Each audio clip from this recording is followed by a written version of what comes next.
جنات اپنے آپ کو چھپانے کی صلاحیت رکھتے ہیں۔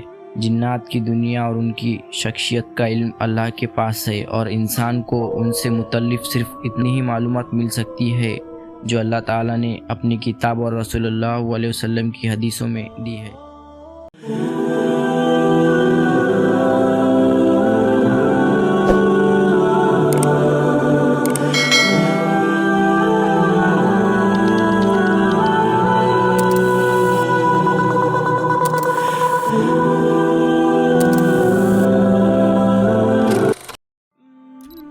کیا جنات انسان کو دیکھ سکتے ہیں؟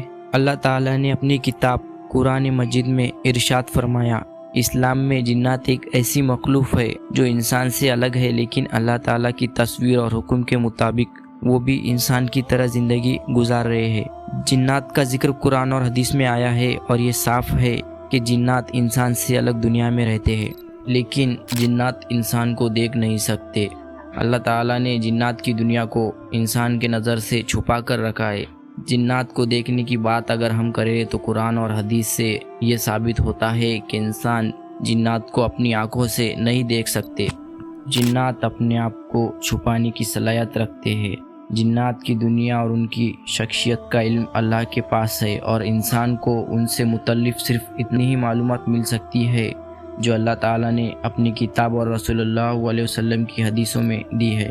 رسول اللہ صلی اللہ علیہ وسلم نے ایک حدیث میں فرمایا، اور اگر وہ چاہے تو انسان کو اپنی شخصیت سے واقف کرانے کے لیے اپنی تصویر دکھاتے ہیں، لیکن یہ بات یاد رکھنی چاہیے کہ جنات کو دیکھنا یا ان کا سامنا کرنا ضروری نہیں، اور اسلام میں اس سے بچنے کا حکم دیا گیا ہے۔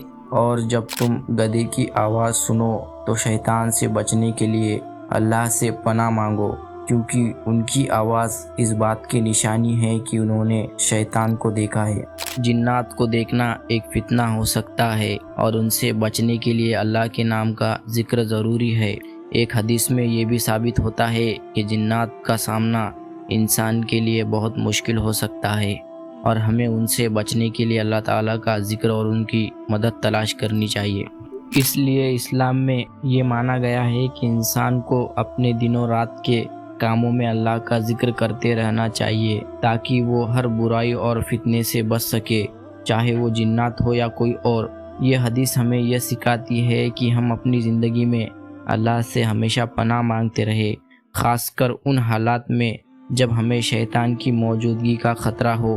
اس حدیث کا پیغام اتنا اہم ہے کہ ہمیں اس سے زیادہ لوگوں تک پہنچانا چاہیے، تاکہ ہم سب شیطان کے اثر سے بچ سکیں اور اللہ کی حفاظت میں رہیں۔